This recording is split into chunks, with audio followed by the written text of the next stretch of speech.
Pode ser o Grupo Corpo ou a Companhia de Dança do Pantanal.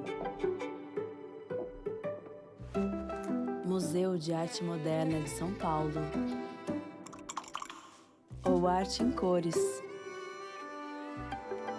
Filarmônica de Minas Gerais ou Programa Vale Música. Restauração do Museu Nacional ou da Cripta da Basílica de Nazaré.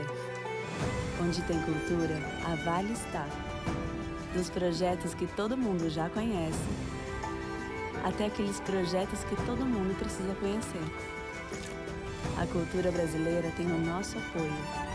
É valorizando essa cultura que crescemos e evoluímos juntos. Instituto Cultural Vale.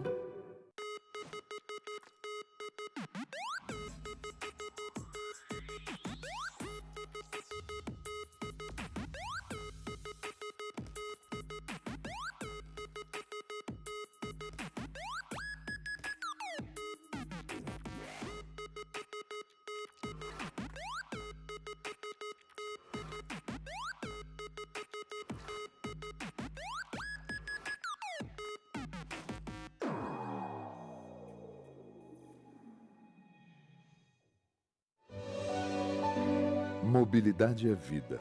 Somos a CCR. Estamos presentes em 13 estados brasileiros e em outros 3 países. Unidos por um único propósito: melhorar a vida das pessoas através da mobilidade. A inovação sustentável nos aponta a direção, as necessidades de nossos clientes, as oportunidades. Valorizamos os encontros. Valorizamos a vida.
A primeira vez que eu fui na Flip foi ano passado, e foi um momento muito, assim, maravilhoso para mim, porque eu participei da Flipzona, que é um conjunto com a coordenadoria e a Flip, né? E ali eu trabalhei nessa área que o projeto se chama Jovem Repórter. Então eu fiz tudo que um repórter faz, a gente conversou, aprendeu tudo, muita coisa ali. E no final das contas eu consegui fazer uma entrevista com o Lázaro Ramos. Então para mim foi um momento assim que deu estalo para mim, para eu saber o que eu queria fazer, porque naquele ano foi o ano que eu terminei a escola e eu não tinha a mínima ideia do que fazer, eu não sabia o que eu queria. E naquele projeto eu falei, caramba, eu quero fazer comunicação, quero fazer uma faculdade de jornalismo. E ter o Lázaro falando pra mim, eu gostei de ter você me entrevistando, siga, foi assim uma coisa muito emocionante para mim, que se eu vejo o vídeo hoje em dia eu choro todas as vezes. 18 anos era a minha idade favorita, que eu sempre quis chegar, e assim, estar onde eu estou no momento com 18 anos é muito gratificante. Então assim, perguntar para mim daqui a 20 anos se toda essa trajetória que eu comecei aos 18, naquele momento, valeu a pena? Seria também uma pergunta legal, sabe? Flip, o encontro da literatura com a cidade. Ministério da Cultura e a Associação Casa Azul apresentam 21ª Flip, Festa Literária Internacional de Paraty. A Flip conta com benefício da Lei de Incentivo à Cultura, Lei Rouanet, PRONAC 231427, e possui acessibilidade para pessoas com deficiência física, visual e auditiva. Tem patrocínio Master, Instituto Cultural Vale. Patrocínio Ouro, Itaú. CCR e Caixa. Patrocínio Prata, o Globo, Mac Imóveis e Sebrae. Patrocínio Bronze, Globo Livros e Eletronuclear. Parceria institucional SESC. Prefeitura de Paraty, Embratur e Museu do Território. É uma concepção, Associação Casa Azul. Realização, Ministério da Cultura, Governo Federal, Brasil, União e Reconstrução.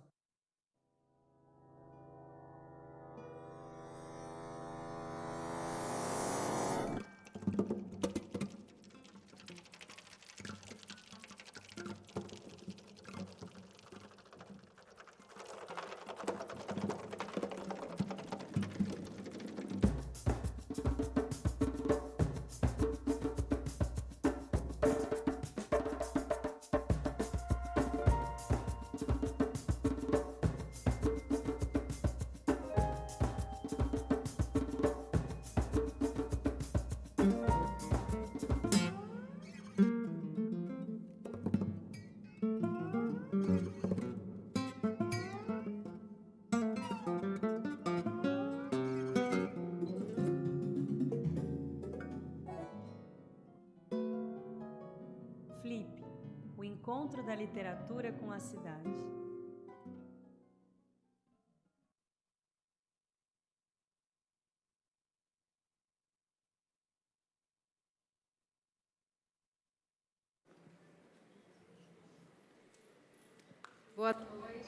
Good evening. Good evening.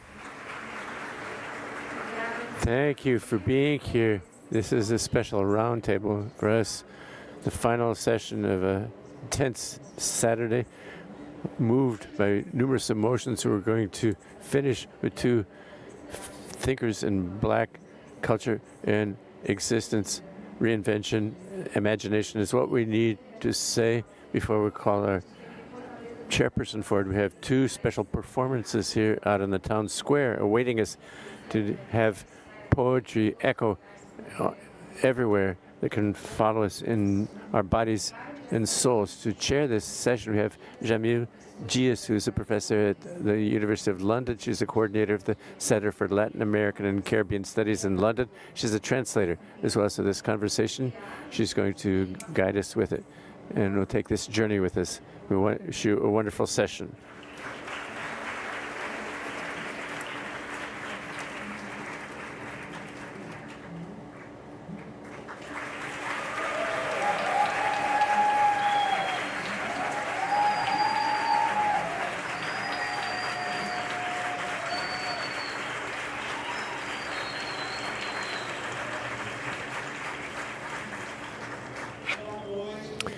Good evening. How are you doing?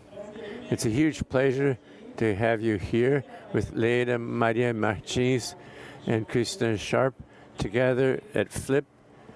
And we want to thank Milena and Fernanda, the curators of Flip, for the opportunity to have this conversation this evening and enjoy the company of our guest writers. I'd like to begin by introducing Leda. Maria Leda is a poet, playwright, and essayist, a teacher, a retired teacher, professor at the Federal University in Minas Gerais, and currently she's a visiting professor at the graduate studies program in psychology at the Fluminense Federal University in the city of Niterói in Rio.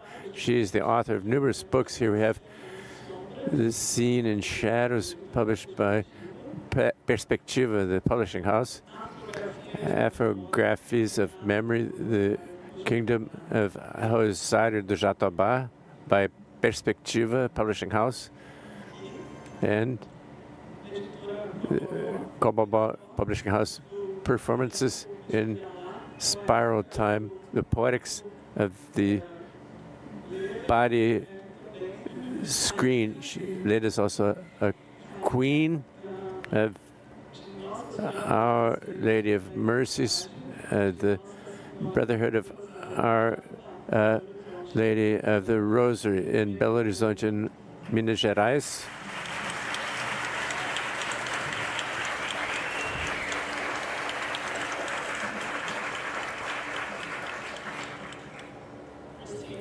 Christina Sharpe, it's a huge pleasure to be with you this evening as well. Christina Sharpe is a professor, writer. She is the Canada Research Chair at York University in Toronto, and she has come to Brazil now to publish In the Wake on Blackness and Being by Ubu Publishing House. No Vestígio in Portuguese, and here a spoiler on the Brazilian translation of Ordinary Notes, several daily notes, ordinary notes. This publication is available on Fósforo Publishing House, and both translations are by Jess Oliveira. We're going to be talking about this dialogue in the process of translating the books between Christina and Jess. And for us to begin by embarking on the words of Christina and Leda, I'd like to invite each of them to read excerpts chosen especially for this evening.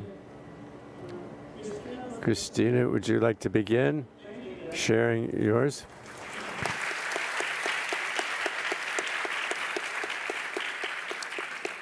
Thank you. I want to just begin with some thanks to the translator, Jess Oliveira, the wonderful translator of In the Wake as No Vestigio, and also translating Ordinary Notes, Notas do Dia a Dia. I'd like to thank Florencia Ferrari and Ubu Editoria for publishing In the Wake, the publishers at Fósforo, the book designers for the gorgeous designs, and all of the work that the publicists have done. I'd like to thank Gal Estrada and all of you, the readers and the audience here at Flip. Thank you as well to Jamille Pinheiro Dias and Leda Maria Martins for this conversation. It's an honor to be here with you both.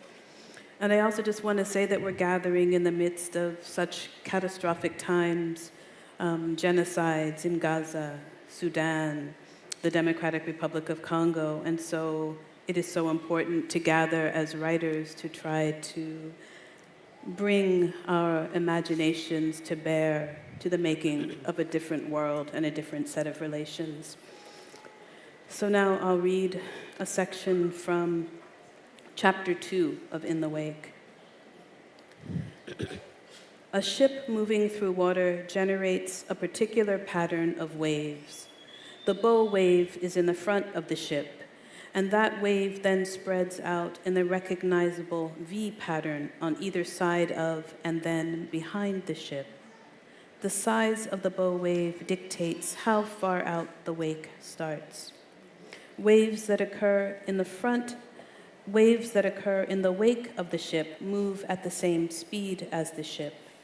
From at least the 16th century onward, a major part of the ocean engineering of ships has been to minimize the bow wave and therefore to minimize the wake. but the effect of trauma is the opposite. It is to make maximal the wake. The transverse waves are those waves that run through the back. They are perpendicular to the direction of the motion of the ship. Transverse waves look straight but are actually arcs of a circle. And every time, every instant that the boat is moving through the water, it has the potential to generate a new wave. Certainly the Zong, that slave ship, far from any landmass, would have been in deep water, and any object or person thrown overboard would have been in deep water waves. Once in the water, that thrown overboard person would have experienced the circular or bobbing motion of the wake, and would have been carried by that wake for at least a short period of time. It is likely, though, that because many of those enslaved people were sick and were likely emaciated or close to it, they would have had very little body fat. Their bodies would have been denser than seawater. It is likely then that those Africans thrown overboard would have floated just a short while, and only because of the shapes of their bodies. It is likely, too, that they would have sunk relatively quickly and drowned relatively quickly as well. And then there were the sharks that always traveled in the wake of slave ships. There have been studies done on whales that have died and have sunk to the seafloor. These studies show that within a few days, the whales' bodies are picked almost clean by benthic organisms, those organisms that live on the seafloor. My colleague, Anne Gardulski, tells me it is most likely that a human body would not make it to the seafloor intact. What happened to the bodies? By which I mean, what happened to the components of those bodies in salt water? Anne Gardulski tells me that because nutrients cycle through the ocean, the process of organisms eating organisms is the cycling of nutrients through the ocean. The atoms of those people who were thrown overboard are out there in the ocean, even today. They were eaten, organisms processed them, and those organisms were in turn eaten and processed, and the cycle continues. Around 90 to 95% of the tissues of things that are eaten in the water column get recycled. As Anne told me, nobody dies of old age in the ocean. The amount of time it takes for a substance to enter the ocean and then leave the ocean is called residence time. Human blood is salty, and sodium, Gardulski tells me, has a residence time of 260 million years. And what happens to that energy that is produced in the water? It continues cycling like atoms in residence time. We, Black people, exist in the residence time of the wake, a time in which, quote, everything is now. It is all now.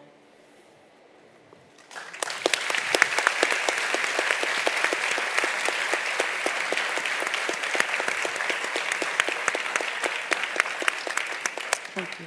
Lindo. Muito obrigada. Thank you very much, Christina. Leda, would you like to share with us the excerpt that you have chosen? Yes. Good evening. Say good evening, people. Let's not be lazy. Let's get our hearts, warming our hearts. I don't know about Christina, but I get kind of tense. Good evening. Good evening. My love, first I want to thank Flip for the invitation. I thank all the curators. Fernanda, I've already thanked you, and all of your teams, the curators. Milena, I want to thank you for being here with us, and thank Jamille and Christina, who I had the honor to meet, and I've read her book. It's amazing, wonderful. It's an honor for me to be here with you. I want to also thank my new publishing house, Kobogo, with me all these days with effect. Thank you, Isabel, Clarice. Thank you so much to all of you. I'm going to read, when Christina said that we're going to read an excerpt, I thought perhaps also in reading an excerpt from Afrographics of Memory in tribute to our ancestors. So if you allow, before I read,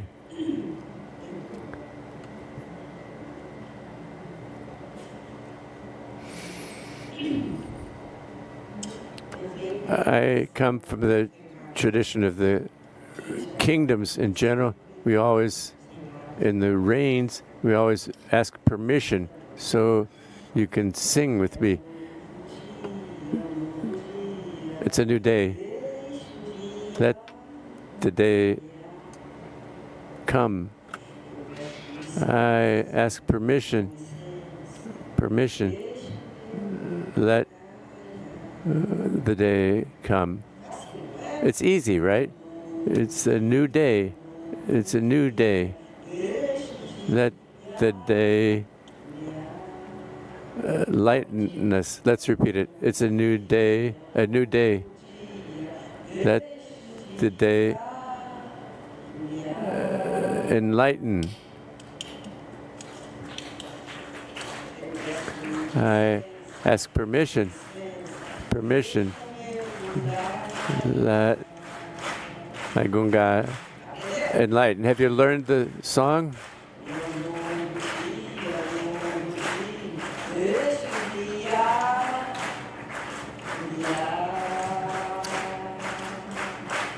Let the new day guide me.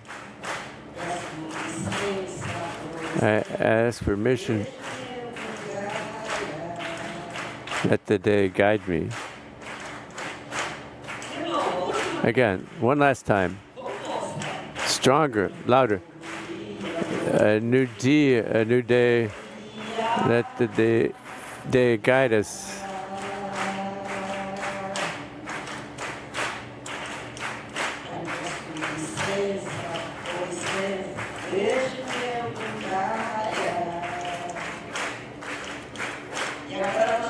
Now we call on our ancestors.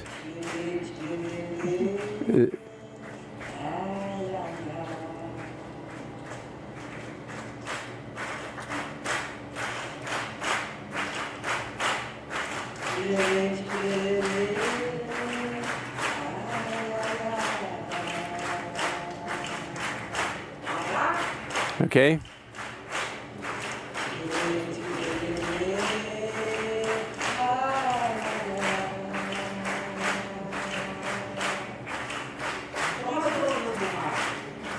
Like the waves in the sea.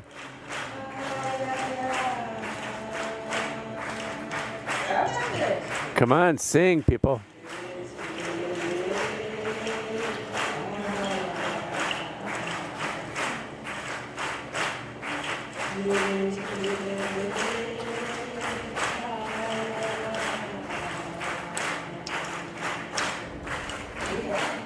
Thank you.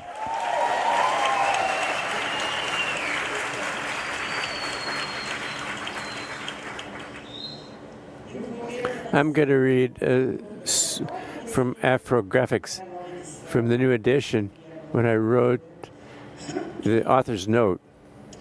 Since 1997, the year of the first edition of this book, Kalunga has, in our Kalunga kingdom, many of them have gone. Since the death of Anganga Mukichi João Lopes, the mentor of this narrative, in 2004, in the following years, especially in the first 7 years, an emblematic number for the people of the kingdom, kings, queens, captains, and participants, the elders and the youth, went to inhabit the ethereal ancestral land, Ngoma. Many of them were our trunks, our beloved teachers. In 2005, Dona Alzira Germanda Martins, Queen of Our Lady of the Mercies, and Dona Maria Geralda Ferreira Ginginha, our matriarch, our source guardian of the scepters and the greatest guide of our tribe since 1932, also passed away. In 2008, Matias da Mata, then the top captain, Dona Leonor Pereira Galdina, and so many others who went one after the other. gaps, emblematic gaps of wise guardians of our memory, our knowledge, our traditions, our ancestors. Now they're our ancestors, the guides for our present. We remained here, occupying roles passed down to us, all of us invested in the desire to honor our ancestors, to remember their knowledge, to celebrate their wisdom and their nobility, and to cultivate with their numinous memory our own nzilas, the trails of today and of the tomorrows. In the curved movement of memory, our drum time spins backwards and simultaneously forward in the cadence of the spirals that interweave and inspire the present. To turn back and look at before is to turn it towards the later and to the nows. That is how we still sing, we still salute, we still dance and drum with the strength of the Zambi, that may He enlighten us as our songs reveal. In the song, we mirror our old teachers, and we have new songs. In the dream, also, we glimpse, since they inhabit us with songs. They inhabit us in songs, gestures, and gazes, and also sometimes it's with surveillance, watching over us. They're our living inspiration and our cure. With them, we are standing here, and in their kingdom, we are in Yatoba, and the lands of Jatoba.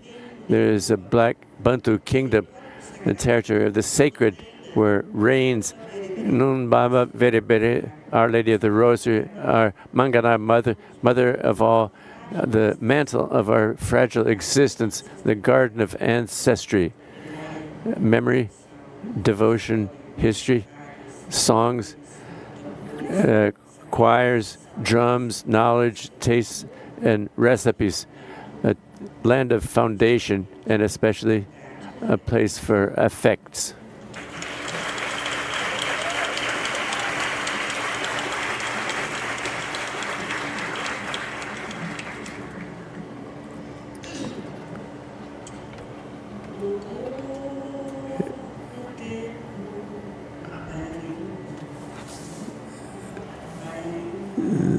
In the body, ballerina time, and the body time spirals, it spirals. In the cosmos, everything dances, twists in whirlpools, in whirlwinds. Have you learned the song? A free translation. In the body, time is a ballerina time. In the body, time spirals. Time spirals. Time spirals. In the cosmos, everything dances. It blows in the wind, in whirlwinds, in whirlpools. At least the whirlwinds, right? The whirlwinds, come on. It spins in the whirlwinds. In the body, time ballerina, and in its movements, it's founded in time, writing with temporalities. In the primeval gestures, the voice breathes, inspiring in beings the divine breath, the original breath that circumscribes around it, and itself the sacred. Rather than a chronology, a timeline, time is an ontology, and a landscape inhabited by the bodies' childhoods, a voyage prior to progression, a way of predisposing beings in the cosmos. Time inaugurates beings in its own time and inscribes them in its rhythmic kinetics. Thank you very much.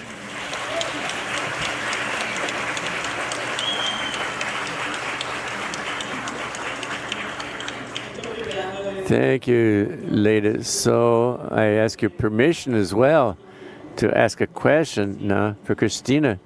I would like to begin by greeting and celebrating Jess Oliveira and congratulating her for the work with this translational work, political work, with conceptual work. And I was talking with the poet and translator Stephanie Borges, who wrote the inside cover to In the Wake for Blackness. It calls it attention to this suffix of coincides with humankind or humanness. It speaks to existence, right?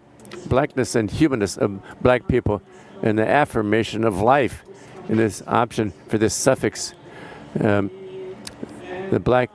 blackness, and a translation as well of wake as vestige, literally in Portuguese, which Jess identifies in a footnote. A translator's note opens up possible meanings for wakes and paths, trails. So in this work of the vestige or the wake, which is the translation, Jess's translation for wake, that's an understanding of the possibility that exists in disaster as well, which I'm citing an excerpt which is the ending of Christina's book. So, Christina, I'd like to invite you to talk and ask you to talk about the conversations that you had with Jess during this process and how you thought together on this process. Jess and I didn't have extensive conversations about the translation.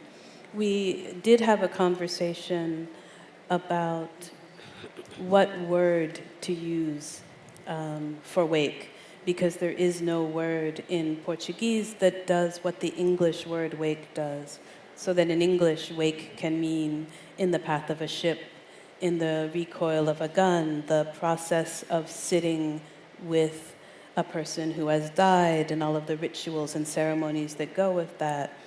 It can also mean consciousness, and there was just no one word in Portuguese that did that. And so thinking about what word might get at, what word might open up, what word might have both a specificity but also a kind of movement that would allow it to do the work that the one word does in English, and vestigio was that word. Because those traces are the traces that I trace through the 4 sites that I say are not the only sites, but are some of the sites of the production of black being, the wake, the ship, the hold, and the weather, and vestigio, those kind of traces, what Saidiya Hartman calls the afterlife of slavery, what I've tried to theorize is the wake of slavery. You know, if you're in the wake of a ship, that force, it's hard to get out of it. And so that those ships set in motion the conditions that black people and all people are experiencing today. Black people in terms of, anti-blackness, in terms of a certain kind of violence wherever you find us in the world, but also people who are not constituted as black. For example, people who are constituted as white, who continue in many ways, even if it's simply the wages of whiteness, to reap the benefits of the wake of slavery, right? So vestigio, there was a conversation about using another word, but I thought that Jess was right with their translation of wake as vestigio, that it did the kind of work that wake does. Sim. E Elo shows in her footnotes the explanation and justification to back these choices very forcefully. And I'd also like to talk with you, Christina, about the way and the form that you work with in ordinary notes, and which refers, you say in the preface, you talk about this small format edition here. There are several books that inspired you to compose the book in this format, right? So the books, Dion Brand, John King, there's curatorial work and work of juxtaposition, which if you could tell us a little bit about this format per se, theorizes, and now it is a form and a shape or format with a political force. Well, I think that each book chooses its own form. And so if my first book, Monstrous Intimacies, is not my dissertation, but has some of the 2 chapters that have beginnings in the dissertation. And so it did a kind of formal academic work. And then I wrote In the Wake, and I said, many of you may know the great filmmaker Julie Dash, who did Daughters of the Dust, among other films. And one of the things that Julie Dash said when asked about Daughters of the Dust was that it was a film that she made for Black women first, then all Black people, and then everyone else. And when I wrote In the Wake, I really wanted to write a book that spoke to Black women first, then all Black people, and then everyone else. And there's a sentence that I repeat in the Wake, which also informs the writing of Ordinary Notes, and that is that we Black people are constituted by overwhelming force, but we are not known only to ourselves and to each other by that force. And it was really important for me to, in writing In the Wake, to think about the ways that Black people and Blackness are made on those slave ships. Before those slave ships, we were Yoruba or Igbo or other linguistic and ethnic groups. Black people get made in that violent process of abduction, capture, transportation, and enslavement. And so, but those aren't the only ways that we know each other. Those aren't the only ways that we speak to each other or move through the world in relation to each other. And so the form of In the Wake, it was really important to me to both speak to the knowledge that we Black people, no matter where we are for the most part, have no state to protect us, and to also think about the things that we make, even in the face of that violence. You speak about, the sort of kinetic knowledge, the kind of kinetic knowledge that we make through writing, through song, through dance, through gesture, through eye contact, through touch. And so I also wanted to speak about those kinds of kinetic knowledges that we make in the face of tremendous violence. And so then moving to Ordinary Notes, I wanted to continue that kind of thinking. And the note I think of as kinds of encounters.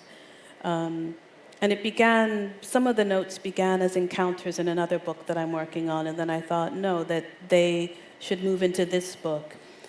And that it's a form that speaks to the things that I don't attempt to speak for all Black people. I do attempt to speak to all Black people. And so it's a way to think, to say, these are the kind of ordinary notes of Black life. These are the things that we experience, observe, refuse, elaborate, extend, and the note was a way to do that and hopefully to build both force and meaning as you read through the 248 notes. And there are also images, and I'm in conversations. And there's also a kind of chorus, because there's a section of the book called Preliminary Entries Toward a Dictionary of Untranslatable Blackness, in which I invite friends, colleagues, other scholars, artists, to contribute definitions from within Black life. So a word like elegance, or a word like archive, or a word like life, or a word like refusal. What does it mean? How do we live those words from within our lives? So that form of the note, which also has a form, which also has a lot of white space sometimes, a space to breathe. So for example, I think it's note 177 is breathing, collective noun, a group of black persons gathered, a breathing. So, Lindo. thank you. Obrigada. Thank you.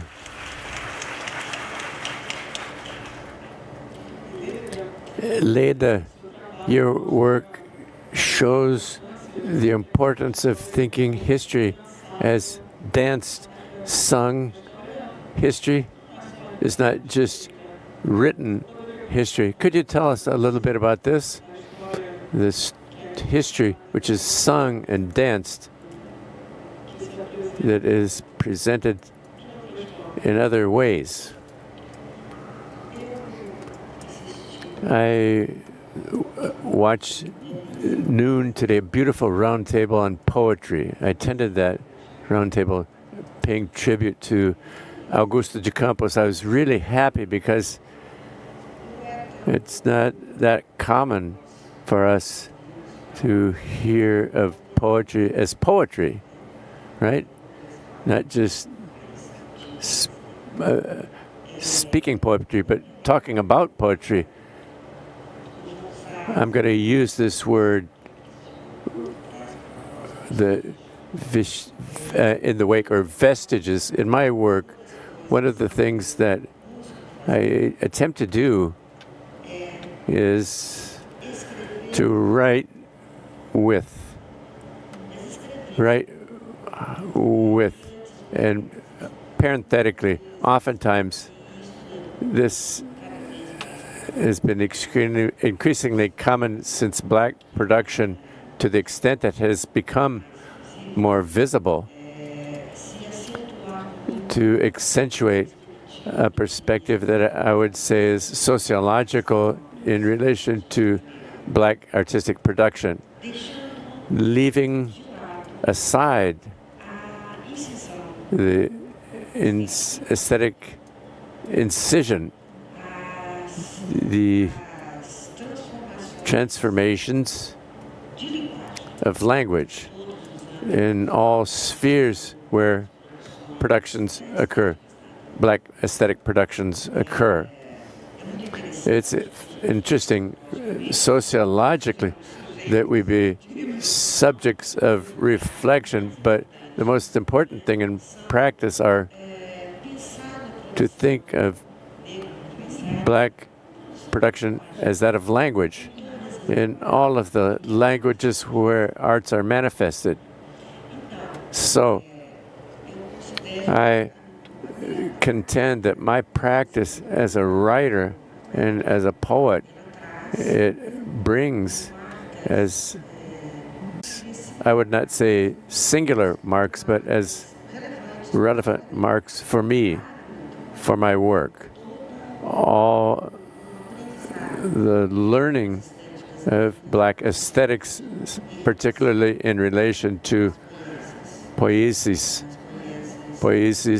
of voice, which I ally with written poiesis to build my own expression or translation of knowledge that I have pursued and sought to develop. And I think it's that there's a broad repertoire of knowledges, there's a broad repertoire of thinking which comes with our ancestors, right? I always say they didn't travel alone. They traveled covered by a huge range of knowledge, and they were always producers of thinking, knowledge, and in the aesthetic sphere, in all of the spheres in the formation of Brazilian society, including the philosophical productions. There are the power of knowledge coming from our ancestors. So, and with them came as well the aesthetics, these writings, graphically speaking, we call them aesthetics, which give us an immense repertoire for us to traverse and intersect with other repertoires, which are also accessible, which enriches the artistic work, whether us blacks or non-blacks, which in fact we are dealing there with crisis of repertoires of knowledge. In the aesthetic repertoires, very little is our experience, to the extent that whether in our art schools, whether in general, people place a huge emphasis on the matrices of knowledge, which are fabulous, the Western European matrices, and still very little is known. It is searched for and is experienced with languages and linguistic productions coming from these other matrices, which were also form us and civilize us, whether the black matrices, which have to be matrices because there are numerous matrices, many matrices which are brought against our will to the Americas, those of the indigenous peoples, for example. In other words, it's work that involves with vestiges, traces, very strong vestiges. This is extremely important as well for us to reflect on how the production, we are subjects of production of knowledge production. Knowledge production in the sphere of black populations, talking about the black populations, is one of the richest contributions of the formation of all of the Americas, and this has been also made invisible. And so in fact, when I bring song, when I bring the songs, the dances, and I'm bringing part of an aesthetic which does not separate song from music, from dance, from smells, aromas, from colors, but treats them aesthetically as links, as complementary. In other words, it's a kind of aesthetic of the arts, we could say, in which nothing is done in the sphere of the soliloquy. Everything, music, sounds, dance, never want to be solitary absoluteness. There's always something missing for their own fulfillment, their realization.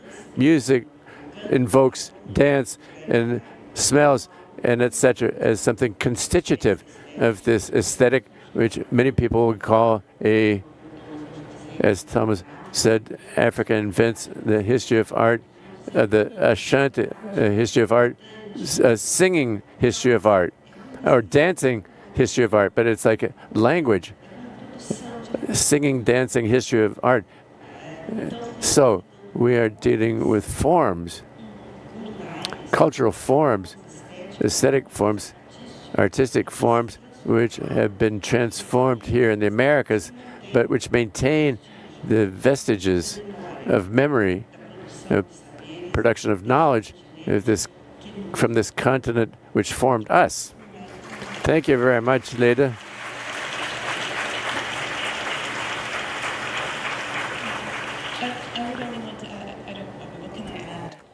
Except just to agree with you and to say, to come back to what you said at the beginning too, about the way that the kind of formal experiments, the aesthetic work that we do oftentimes in the West gets reduced to sociology, gets separated out from the kind of, I think you said, synesthetic, the ways that all of the forms do work together and invoke and evoke each other, and gets reduced to something like sociology, which then reduces blackness to a problem, which then must be fixed.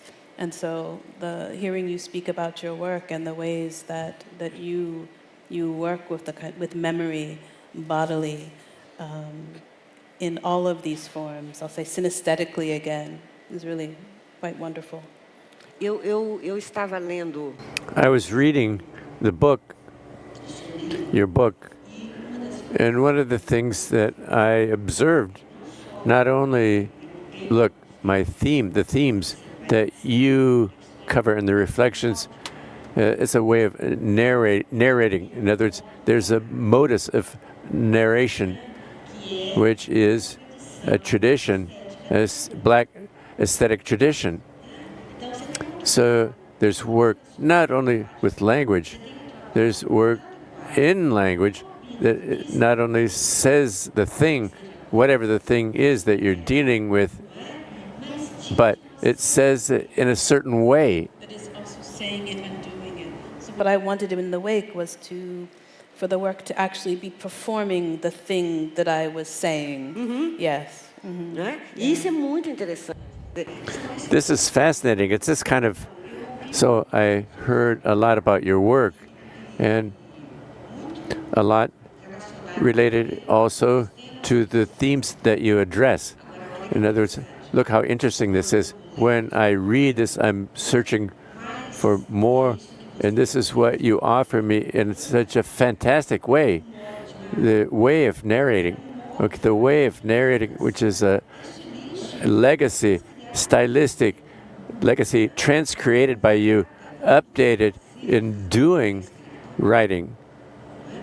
And so this is extremely interesting because it's not simply remembering and speaking of doing. It is doing it, weaving as writing, right?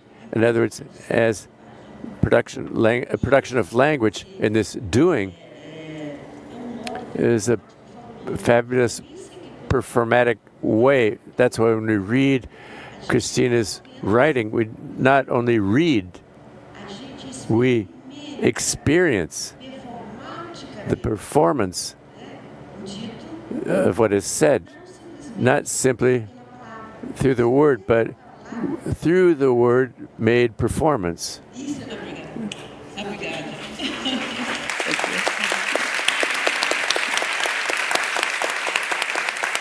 Thank you. Queria dizer que I just wanted to say this conversation is open to questions from you all in the audience. You have slips of paper for people to write their questions on and send them up to this stage to converse with us as well. So also it's important to recall that Christina and Leda are going to be autographing their books afterwards at the Flip bookstore. So come. I would like also to convoke the presence of an important writer in your lives, Toni Morrison. Christina, would you like to tell a little bit about your relationship to the writing of Toni Morrison, afterwards Leda? I never met Toni Morrison, but her work has been extremely important to my own. And when I was in graduate school, or right before I started graduate school, and Beloved was published, I suppose I had just graduated from university, and Beloved was published. And I read it, and I had read other Morrison. I mean, Sula was, I remember reading Song of Solomon when I was 12, and reading Sula and The Bluest Eye. And then when Beloved came out, I read it at first on my own, and I didn't quite understand it. Then I heard her on a program reading, and then I understood a certain section of it, which I hadn't understood before. But it's a work that really changed how one could write about slavery and the enslaved. It was a work that, having read many narratives by enslaved people, which are, political works, making a political demand of abolition, that aren't interested in the interiority of the enslaved person. Beloved, Morrison, with her great historical research and working with the story of Margaret Garner, but changing it quite a lot, really got at the interior lives of people who had lived through slavery and were trying to make a life, during Reconstruction and the terrible violence that comes after. And so it really opened up a way to think about writing about these processes these terrible processes of enslavement and the lives of enslaved people. And the word, so Ordinary Notes, takes its title really from my thinking about a character.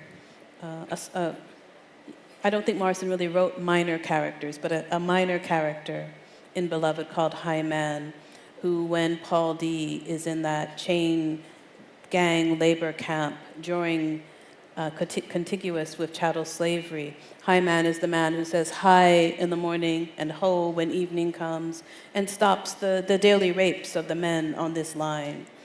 And so I say that it's his ordinary note that produces this trust and cooperation among the men and allows them to escape. So I've been thinking about what Morrison's sort of ordinary notes make possible in our own thinking and writing about the past and the present, because as much as Beloved is a novel about the past, it's both past, present, and future. It's looking in all of those directions. And I think about your spiral time, everything is now, it is all now. And so Morrison, along with someone like Dion Brand and Adrienne Kennedy and John Keane, Ralph Ellison, Gwendolyn Brooks, really helped me think about form, what form might do, and how to write our lives fully. Obrigada, Christina. Thank you, Christina.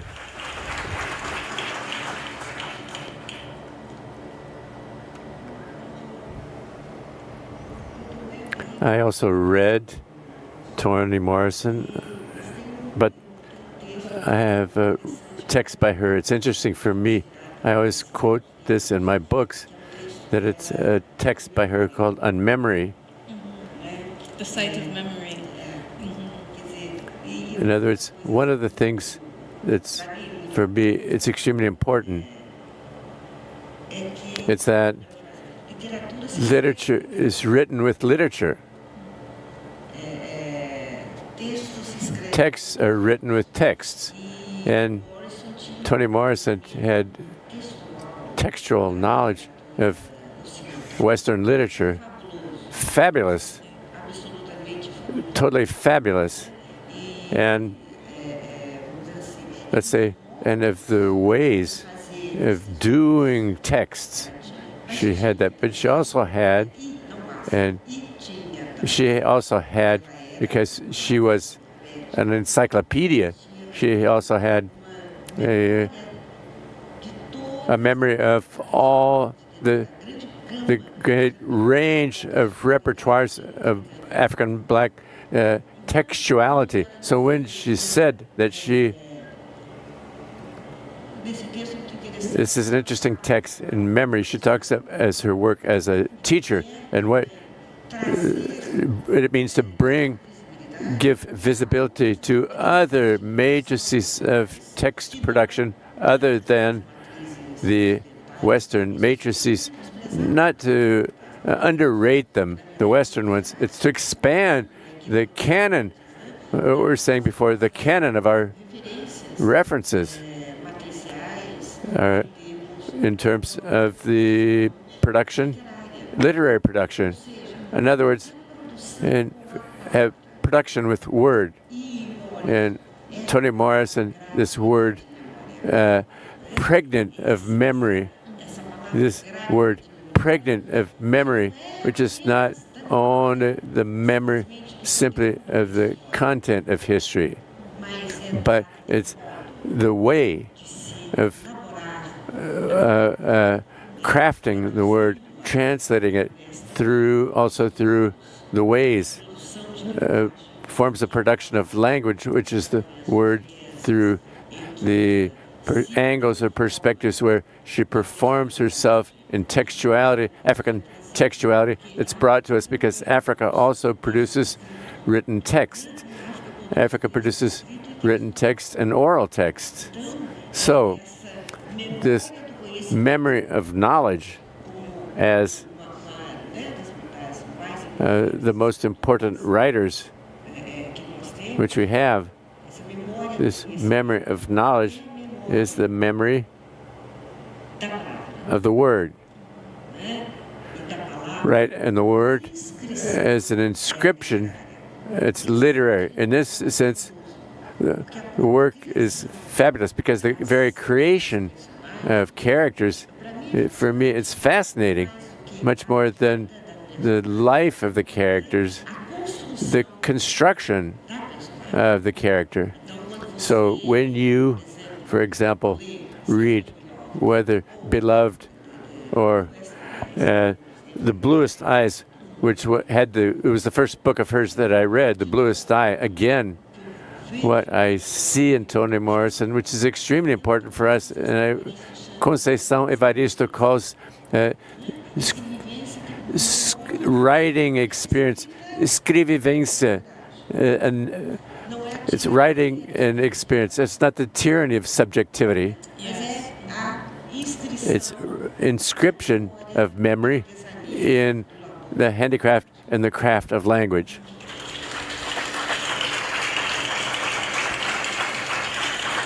Escrevivência is writing and experience. It's as you were talking, I remember that moment in Beloved when Setha is thinking about her mother and the place where she was before she was at Sweet Home, and she says that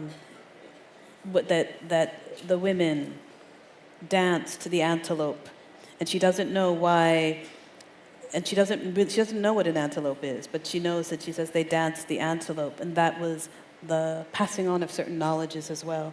So as you were talking and thinking about your work and thinking about that moment in Beloved and Morrison drawing on a range of cosmologies, a range of knowledges, not just Western. Yes. Isso é fascinante. This is fascinating because I always say, okay, art is done with a lot of work, right?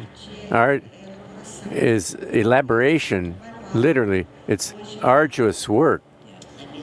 In the Roundtable on Poetry, the poet said the following, I forgot her name, pardon me. She said the following, that when we face and we see concrete poetry, she was talking about poetry by Augusto de Campos. She said, it looks so easy, it sounds so easy. And she said, okay, go do it. See how easy it is. Do it. You do it. There's labor, painstaking labor in language. And there's this, and these writers, women and men, that Toni Morrison accentuated. Text is done with text and literature with literature, whatever your matrix is. Literature is done with a lot of work, and in all these genres I particularly have in terms of literature. I am more of a poet, rarely write fiction, but I attempt to imprint in language, essayistic language, the poet that I am. In other words, at least that I aspire to be, sorry for my lack of modesty, but who I would like to be.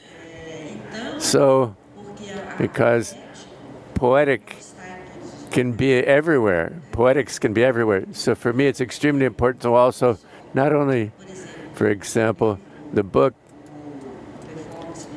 Performance of Spiral Time, it's a book with a lot of turnarounds. Isabel went crazy. They were the publishers, the editors. You repeat, it's repetition, a lot of repetition. They have a reason for being, because I didn't want to simply speak about spiral time. I wanted to also that the language be spiral. Sim, obrigada, Leda. Thank you, Leda.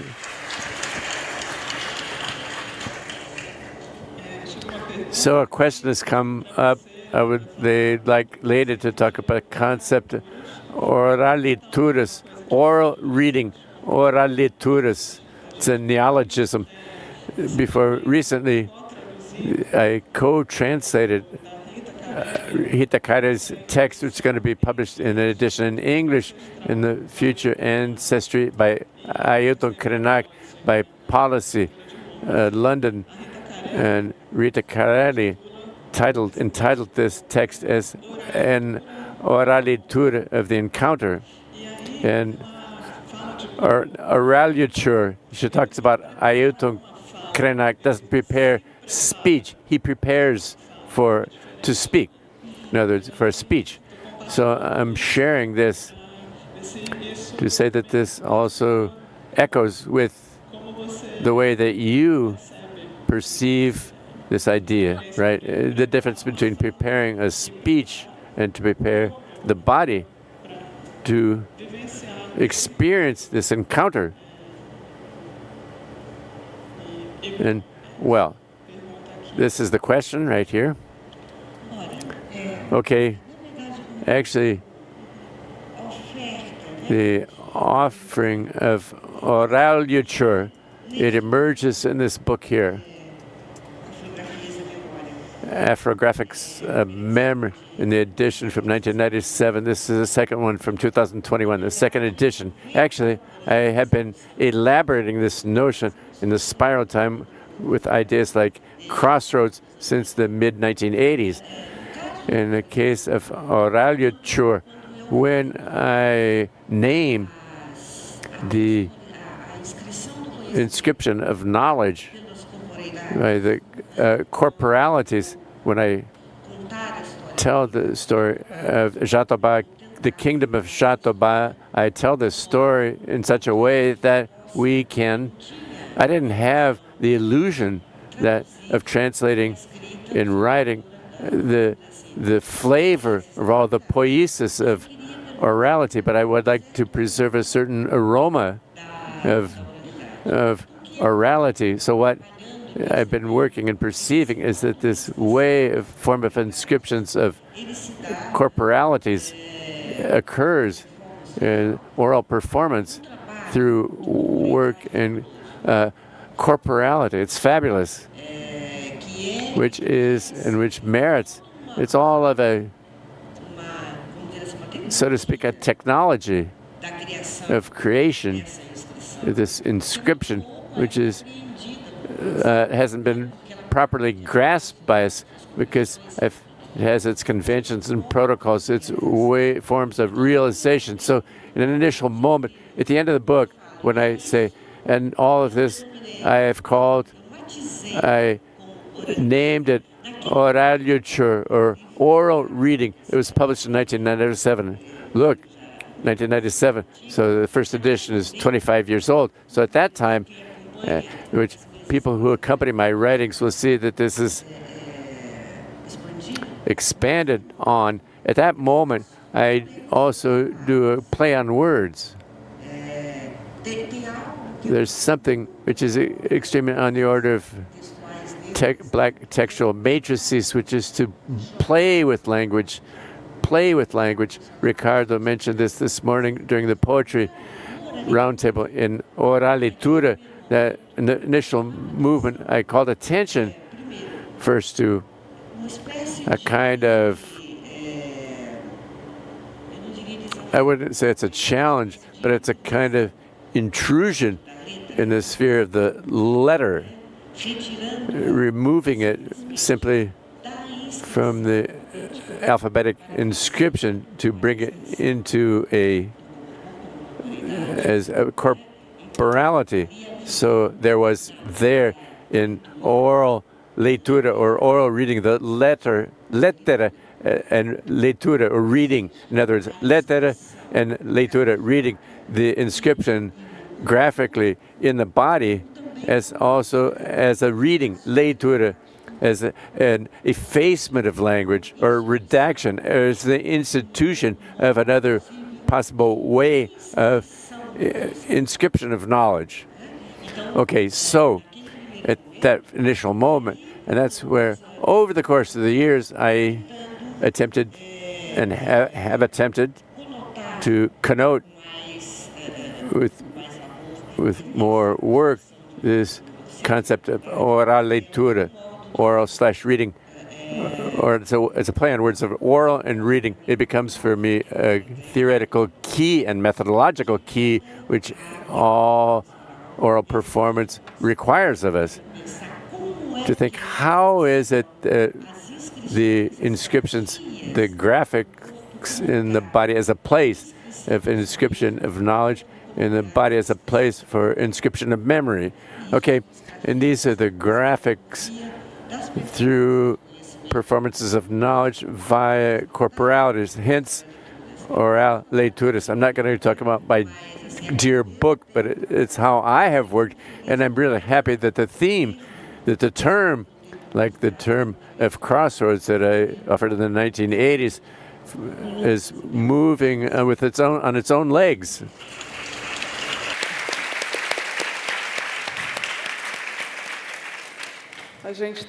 So we're approaching the end of our conversation, and to wrap up, I'd like to first, quick, because we're actually finishing a question from Fabiana Souza for both of you, how as bodily performances, aesthetic performance can shape the new ways of what being black is.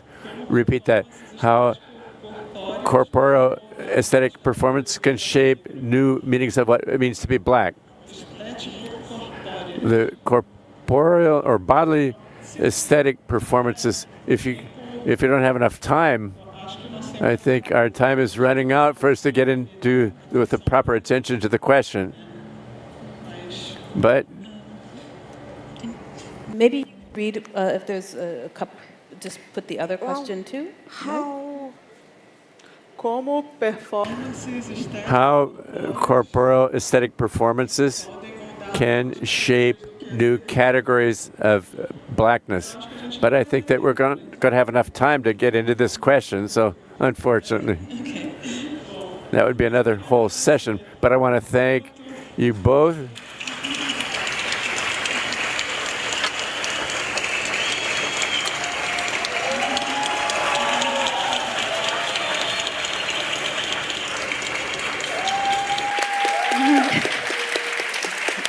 Vamos. Deve ter tempo. We should close with a song. Can we sing? Can we thank you with a song? So let's thank